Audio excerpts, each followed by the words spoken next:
Hello student, कैसे हैं आप सब। एक बार पुनः शिव कोचिंग क्लासेस पर स्वागत है। उम्मीद करता हूं आप सब अच्छे होंगे, मस्त होंगे, बेहतर होंगे, आपकी पढ़ाई भी बेहतर चल रही होगी।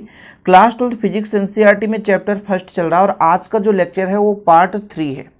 इसके पहले हमने लेक्चर 1 लेक्चर 2 अपलोड कर दिया है, जो कि आपको एक प्लेलिस्ट में मिल जाएगा, निश्चिंत रहें।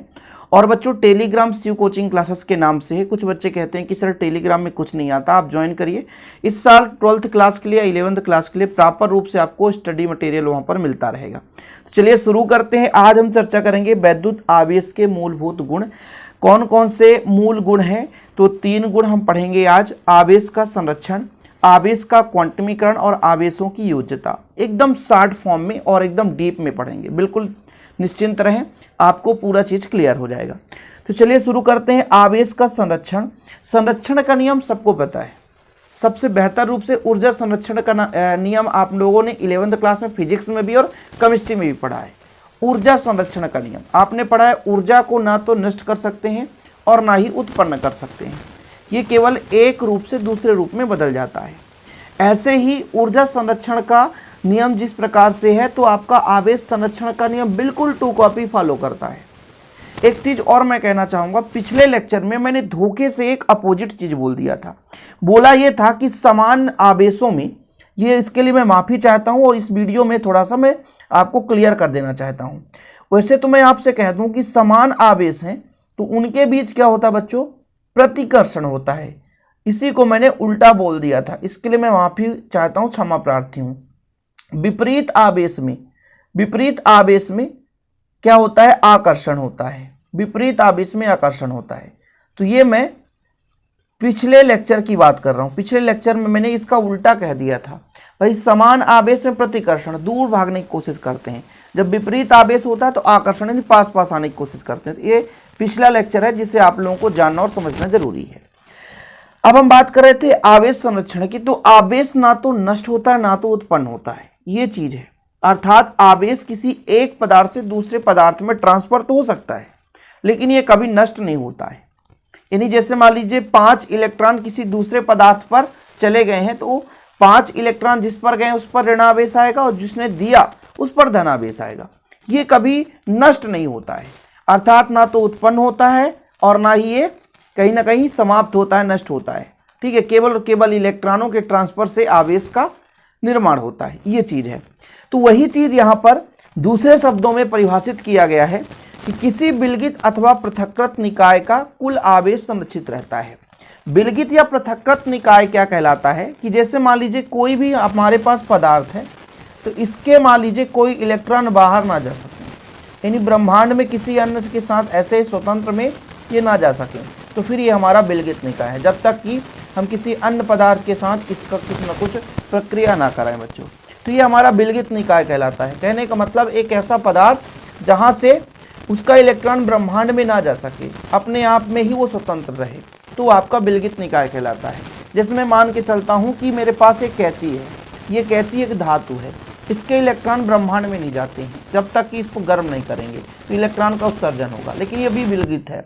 इसमें घर्षण कराएंगे तो कुछ ना कुछ आवेश का आदान प्रदान हो सकता है, लेकिन फिलहाल विलगित का मतलब समझ गया कि जिसके इलेक्ट्रॉन बाहर ना जा सके, एकदम वो अपने आप में इलेक्ट्रॉनों स्वतंत्र हो, तो वो आपका विलगित निकाय कहलाता है।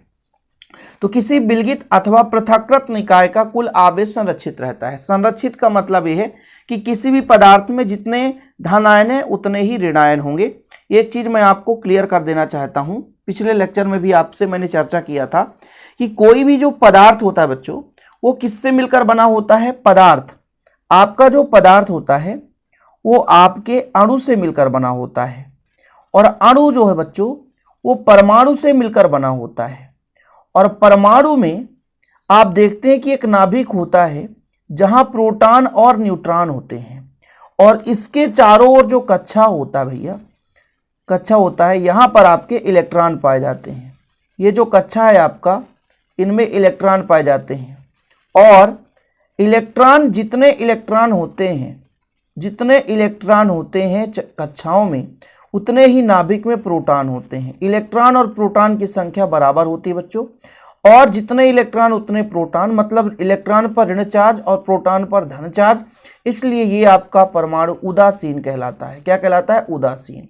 समझ रहे हैं? अर्थात इस निकाय में जितने धन है उतने ही ऋण हैं, इसीलिए इसका जो टोटल बीजगणितीय योग नियत होता है। भाई मान लीजिए 4 आपका ऋणावेश है, 4 धनावेश है, टोटल बीजगणितीय योग 0 है, मतलब नियत है, ये चीज बोला जाता है। परमाणु है, उसमें जितने ऋणावेश उतने ही धनावेश, जितने ऋणावेश बच्चों उतने ही धनावेश, इसलिए वो उदासीन है। और इसमें दूसरे भाषा में हमने लिख भी दिया है कि किसी विलगित निकाय में धनावेश और ऋणावेश का बीजगणितीय योग सदैव नियत रहता है। जैसे हमारा कोई भी निकाय उसमें परमाणु होंगे, जितने इलेक्ट्रॉन उतने प्रोटॉन, यदि हम योग करेंगे तो टोटल 0, इसीलिए कहते हैं इसका बीजगणितीय योग सदैव नियत है, निश्चित है, इसमें किसी चीज की परेशानी नहीं होनी चाहिए। क्लियर है बच्चों कि भाई कोई भी निकाय है, विलगित निकाय है, उसमें आवेश संरक्षित रहता है। हम एग्जाम्पल के तौर पर आपको समझाना चाहते हैं। एग्जाम्पल इसमें आप समझोगे कैसे? एक सिंपल एग्जाम्पल है, जैसा कि आपने पिछले लेक्चर में भी देखा होगा कि हमारे पास कांच का छड़ है। किसका बच्चों? कांच का छड़, कांच का छड़, ये हमारा कांच का छड़ है और इसको हमने किसी रेशम के कपड़े से रगड़ दिया। कोई भी कपड़ा हो सकता है, बस रेशम का होना चाहिए, गलीचा हमारा रेशम का हो जाए। रेशम का हमारा एक कपड़ा है, रेशम का कपड़ा है। जब इसको हमने घर्षण कराया, दोनों के बीच में हमने घर्षण करा दी, इन दोनों के बीच हमने घर्षण करा दी बच्चों, तो ये हमने घर्षण करा दिया। तो जब घर्षण कराया तो भाई इस पर प्लस चार्ज आ गया। जैसे मान के चलता हूं इस पे 8 प्लस चार्ज आए, तो जितने प्लस चार्ज आए ना उतने इसमें माइनस चार्ज होंगे बच्चों, उतने ही इसमें माइनस चार्ज होंगे। जैसे इस पे 8 धनावेश है ना, 8 धनावेश है, तो यहाँ पर 8 ऋणावेश होंगे। क्यों धनावेश और ऋणावेश हुए? इसके पीछे का रीजन क्या है? जब हमने इनको घर्षण कराया तो कांच के इलेक्ट्रॉन रेशम में चले गए, तो जो इलेक्ट्रॉन देता है उस पर धनावेश आता है, जो इलेक्ट्रॉन ग्रहण करता है उस पर ऋणावेश आता है। रेशम का जो कपड़ा है इस पे इलेक्ट्रॉन का स्थानांतरण हुआ है, कांच से इलेक्ट्रॉन रेशम पे गया है, इसलिए कांच पर आपका धनावेश और इस पर ऋणावेश आया। तो आप देखो जितने यहां से इलेक्ट्रॉन का स्थानांतरण हुआ उतने यहाँ पे धन, उतना यहाँ पे ऋण। यदि इनका बीजगणितीय योग निकालेंगे तो 8 धन करोगे और 8 ऋण, तो ये आपका नियत रहेगा, बीजगणितीय योग सदैव नियत रहेगा। ऐसा नहीं है कि भाई साहब कुछ भी कहीं भी इलेक्ट्रॉन जाता जाए। अब ये जब संपर्क में आए तभी इसमें इलेक्ट्रॉन का आदान प्रदान हुआ। विलगित मतलब है स्वतंत्र अवस्था में, ऐसा नहीं है कि कहीं भी चला जाए इलेक्ट्रॉन। मैंने कहा ना, जिसका ब्रह्मांड से कोई कनेक्शन ना हो। ऐसा नहीं कि आप कहीं पे धातु रख दो, इलेक्ट्रॉन उससे निकलते रहे या निष्कासित होते रहे, ऐसा नहीं होना चाहिए। तो आवेश संरक्षण का नियम जो है ऊर्जा संरक्षण के नियम के ही समान होता है। ठीक है, कोई दिक्कत तो नहीं है, इसलिए तो इसे हम सार्वत्रिक नियम भी कहते हैं। तो ये हमारा हो गया बच्चों आवेश संरक्षण का नियम, कंजर्वेशन ऑफ चार्ज। ऐसे ही आप लोग एवोनाइट के क्षण को, जैसे हमारा एवोनाइट है, एवोनाइट को आपने कहा एवोनाइट है, इसको आप क्या करो कि इसको आप गलीचा, ऊनी कपड़ा से रगड़ो, ऊनी कपड़ा। तो इस बार इस पर ऋण चार्ज आएगा, जैसे मैंने कहा इस पे ऋण चार्ज तो इस पे धन चार्ज आ जाता है। इस बार उल्टा हो गया बच्चों, यहां से इलेक्ट्रॉन एवोनाइट के क्षण पर चला गया, इलेक्ट्रॉन क्या हो गया, इस बार उल्टा हो रहा है। इस बार क्षण से रेशम में गया था ना, इस बार ऊनी कपड़ा से एवोनाइट के क्षण पर जाता है। तो एवोनाइट के क्षण पर आपका ऋण चार्ज उत्पन्न हो गया और बच्चों आपका जो ऊनी कपड़ा है इस पर धन चार्ज हो गया, क्योंकि इलेक्ट्रॉन का स्थानांतरण इस बार ऊनी कपड़ा से इस पे आपका एवोनाइट के क्षण इस पे गया। ठीक है ना, तो ये आपका इस पर यदि आप बीजगणितीय योग निकालेंगे, जिसे बीजीय योग भी कहते हैं, तो जितना धन उतना ही ऋण रहेगा और योग जो होगा शून्य आएगा। यही आपका है आवेश का संरक्षण। ठीक, चलिए अब हम बात करेंगे बच्चों आवेश का क्वांटमीकरण।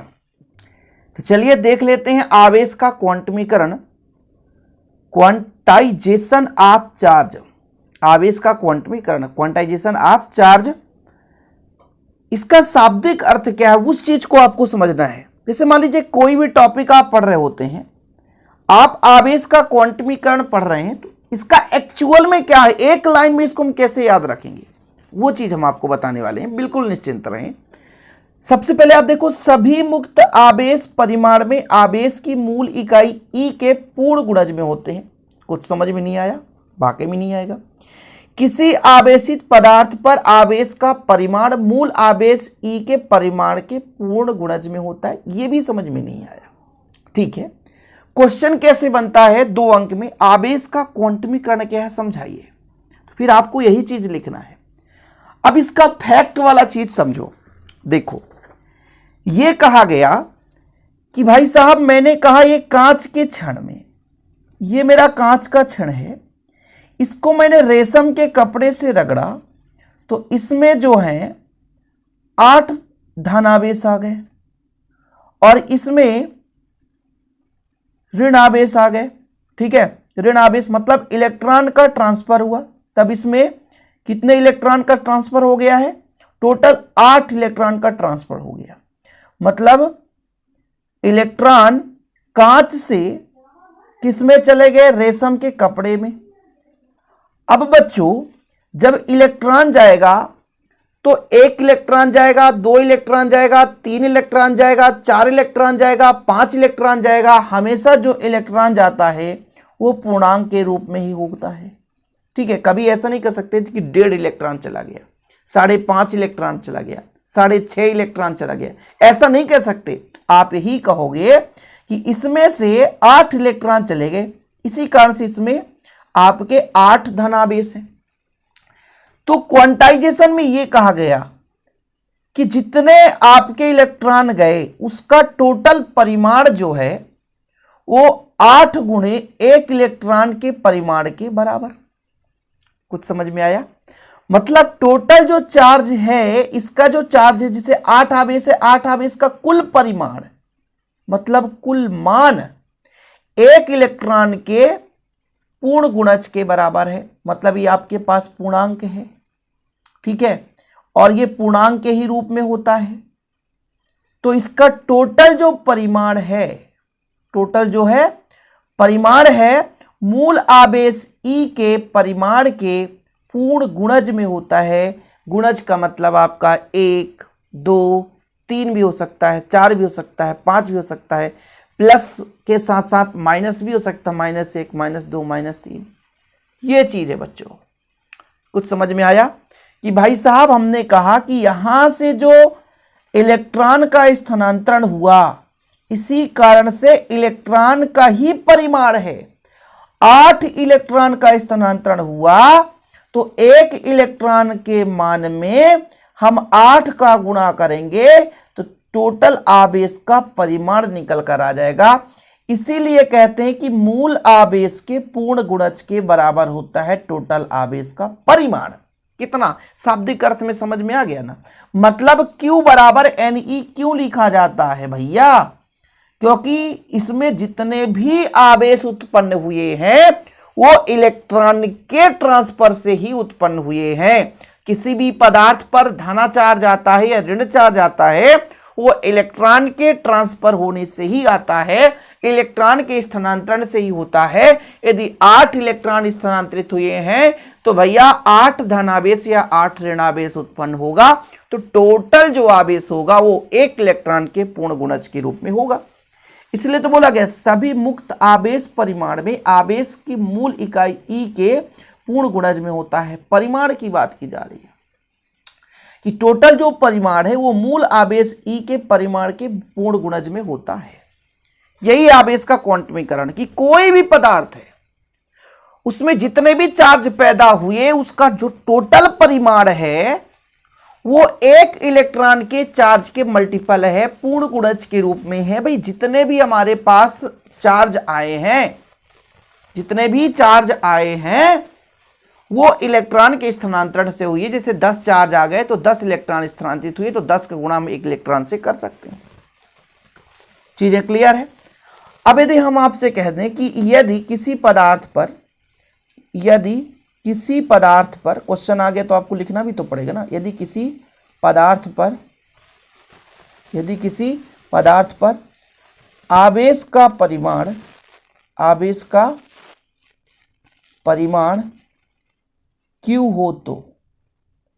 हो तो आपका Q बराबर जो होता है बच्चों, Q बराबर Ne के बराबर होता है। जहां आपका n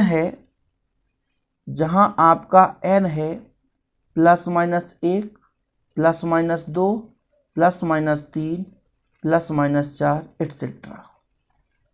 ठीक है, या तो प्लस इलेक्ट्रॉन भी हो सकता है, माइनस इलेक्ट्रॉन भी हो सकता है। ठीक है, लेकिन आपका यदि आपसे कहते हैं 1.5 इलेक्ट्रॉन 4.5 इलेक्ट्रॉन, तो ऐसा संभव नहीं है। यदि क्वेश्चन आ गया आवेश का क्वांटमीकरण, तो आप लोग इतना कर सकते हैं बच्चों, और सिंपल तरीके से आप लोगों को नंबर मिल जाएगा। इससे कई क्वेश्चन भी बनते हैं कि एक पदार्थ में 100 इलेक्ट्रॉन की कमी हुई है, एक पदार्थ में 100 इलेक्ट्रॉन की कमी हुई है, तो उस पर कौन सा चार्ज आएगा, आप ही बताओ। कमी हुई है मतलब वो कहीं ना कहीं वहां से चला गया। जैसे यहां पे आवेश के क्वांटमीकरण से क्वेश्चन बन गया, मैं यहां पे क्वेश्चन लिखता हूं, एक पदार्थ पर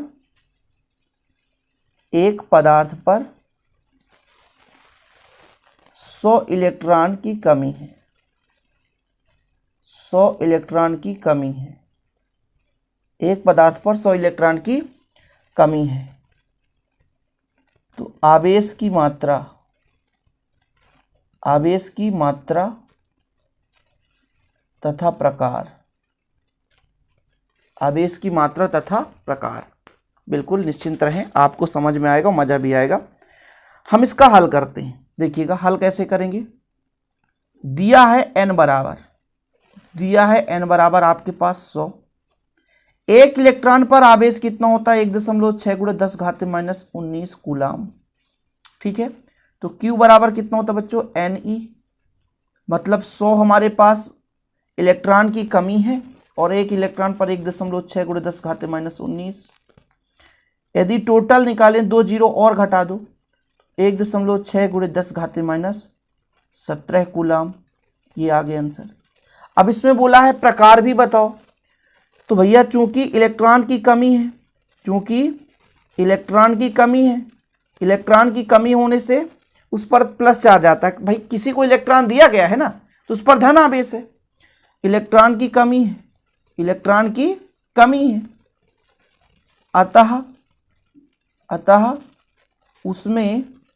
अतः उसमें कौन सा आवेश आएगा बच्चों, अतः उसमें धन आवेश होगा, देख सकते हैं आवेश के क्वांटमीकरण से ऐसे क्वेश्चन भी आते हैं। और भी क्वेश्चन है, आपकी बुक में भी क्वेश्चन मिल जाएगा कि एक कूलाम में आवेश में इलेक्ट्रॉन कितने होते हैं। क्वेश्चन बहुत ही पॉपुलर क्वेश्चन है। एक कूलाम आवेश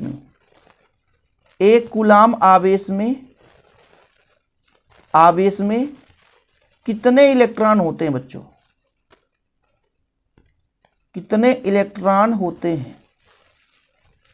मैंने आपको यह भी बताया कि इसका प्रॉपर नोट्स लेना है तो 100 रुपए चार्ज लगते हैं टोटल फिजिक्स का। कॉन्टैक्ट नंबर 9685293949, ये व्हाट्सअप नंबर है। कॉन्टैक्ट नंबर 9685293949, कॉन्टैक्ट कर सकते हैं। हल करते हैं। दिया क्या है, अब इस बार आवेश दे के रखा है, Q बराबर 1 कूलाम, बोला ये ना, देख लो। अच्छा, आपसे यदि पूछा जाए E बराबर कितना होता है, 1.6 × 10⁻⁻19 कूलाम। इस बार नंबर ऑफ इलेक्ट्रॉन पूछा है, मतलब Q बराबर Ne होता है, तो N बराबर कितना हो जाएगा Q/E। Q का मान कितना है 1 कूलाम, और 1.6 × 10⁻⁻19 ऊपर ले जाओ बच्चों, तो 10 घाते आपका 19 प्लस में हो जाएगा, 1.6 हो गया। दशमलव हटाएंगे तो 1 जीरो और ऊपर चला जाएगा, 10 घाते 19 और ये 16 हो गया। अभी भी आपको समझ में नहीं आ रहा है ना, 1 जीरो और बढ़ा लो ताकि 100 का भाग देते बन जाए। कहोगे सर अच्छा अटपटा सवाल बता रहे हैं। देखो 16 पंचे 80, 16 पंचे 80 आ जाएगा, 16 6 96, बचे कितना 4, तो 40 हो जाएगा।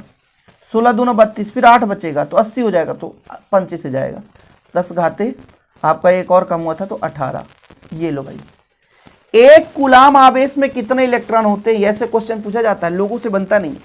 तो उम्मीद करता हूं बच्चों आवेश का क्वांटमीकरण तो आपने अच्छे तरीके से सीख ही लिया होगा, और ऐसे न्यूमेरिकल क्वेश्चन बनेंगे तो आपसे क्लियर हो जाएगा।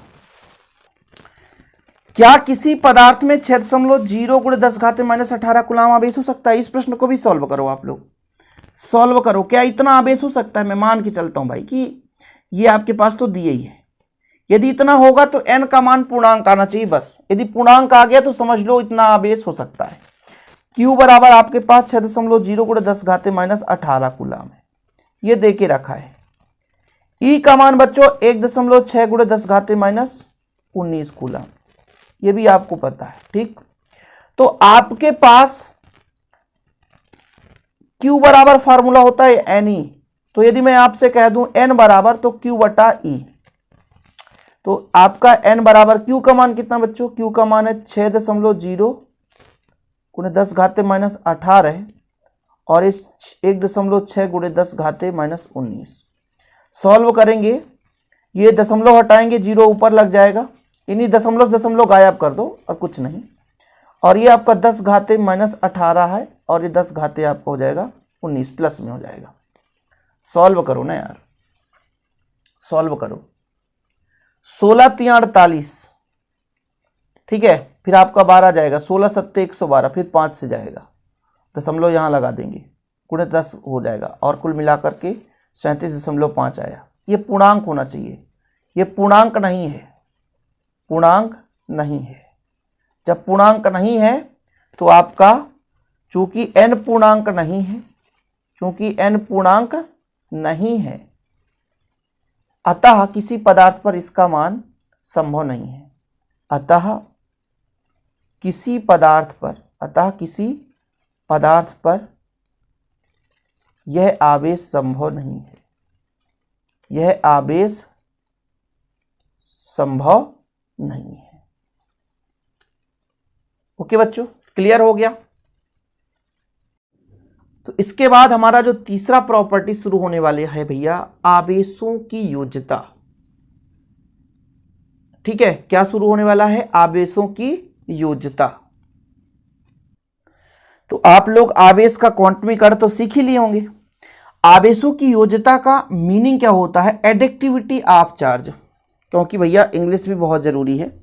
योज्यता मतलब योग होता है कुल मिलाकर के। भैया जितना भी हमारा कुल आवेश होगा उसके विभिन्न भागों में उपस्थित समस्त आवेशों के बीजीय योग के बराबर है।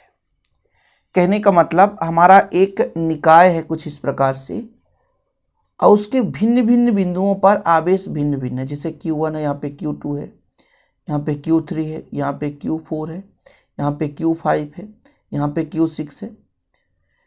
एक हमारे पास विलगित निकाय है और इसके विभिन्न भागों में आवेश आपका भिन्न भिन्न है। तो टोटल जो आवेश होगा वो Q जो होगा वो उनके योगफल के बराबर होगा, Q1 plus Q2 plus Q3, ऐसे और कई सारे आवेश हो सकते हैं। कहने का मतलब किसी पदार्थ में कुल आवेश उसके विभिन्न भागों में उपस्थित समस्त आवेशों के बीजीय योग के बराबर होता है। बीजीय योग, बीजीय योग का मतलब ये होता है कि भाई साहब प्लस माइनस कितना है उन सबको अपन योग करेंगे। जैसे किसी निकाय पर, मैं आपको एक एग्जाम्पल दे रहा हूं, मान लो किसी निकाय पर आवेश है मान लो प्लस E, माइनस 2E, ठीक है, 5E, माइनस 7E तथा प्लस 8E है। तो कुल आवेश कितना है, कुल आवेश कितना है, कुल मिलाकर योग। तो कुल आवेश जो होगा Q1 plus Q2 plus Q3 कितने, 5 है ना, प्लस Q4 प्लस Q5। ध्यान यहां पर देखना है, पहला हमारा E है, दूसरा माइनस है, बीजीय योग कर रहे हैं, दूसरा तीसरा प्लस है, फिर 7 माइनस में, फिर 8 है।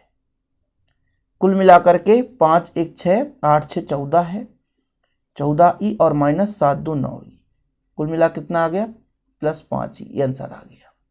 यानी किसी निकाय का कुल आवेश हमेशा उनके विभिन्न भागों में उपस्थित आवेश के बीजीय योग के बराबर होता है। यही आवेशों की योज्यता, और ज्यादा कुछ है नहीं। जो काम का चीज है उतना ही ना पढ़ेंगे, जो आपके सिलेबस में जितना पूछा जाए, जितना बोला जाए उसी को पढ़ेंगे। तो ये हमारा आवेशों की योज्यता हो गया बच्चों। उम्मीद करता हूं वीडियो पसंद आए, पसंद आए तो लाइक करके शेयर कर दें। अगले लेक्चर में हम कूलाम का नियम डिटेल्स में चर्चा करेंगे। निश्चिंत होकर के आप पढ़ोगे, बिल्कुल फ्री ऑफ माइंड।